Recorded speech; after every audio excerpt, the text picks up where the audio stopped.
We always talk about red flags in relationships, but here are your red flags for a gynecologist. Number one, and probably the most common one, is not taking your pain seriously. Extreme menstrual pain is not normal, and if there's a doctor or a gynecologist that is dismissing this, get out. This is not the place you want to be in. And if that's the only option, make sure you are your own advocate. When it comes to healthcare and our own health, we have to be our best advocates, and unfortunately, it's not going to be our doctors. Well, at least not the majority. Number two, wanting to give you birth control as the only form of treatment. Now, we are not against birth control, and we are not demonizing birth control, because birth control can be very helpful for a lot of people.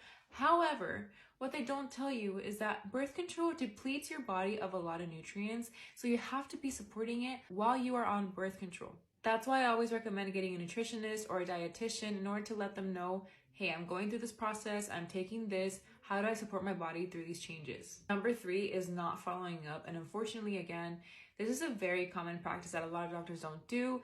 It could be for whatever reason, because they're very busy, etc., but this is why, again, it is so important for you to be the one who is stubborn and present in your own body and your needs. So if you know that you had to get a check in 1 month, be on top of it, because your doctors are most likely not going to do that for you. Next one would be dismissing your concerns for infertility. What a lot of doctors will say, and a lot of doctors who are not knowledgeable, is they will immediately diagnose you with being infertile and that there's no cure, that there's no hope for you in whatsoever. While there are many cases that this is true, a lot of the cases this is also not true. There's also a way to help you get back into your balance when it comes to your hormones and try to help you get pregnant. So if your doctor is already dismissing that 100,000%, definitely try getting a second opinion or even a third one if necessary. And always resort to your lifestyle and how you are eating. If you are not eating well and according to your hormones, try taking that route in parallel with what doctors are saying. I mentioned a few, but what are some red flags that you have seen with your gynecologist?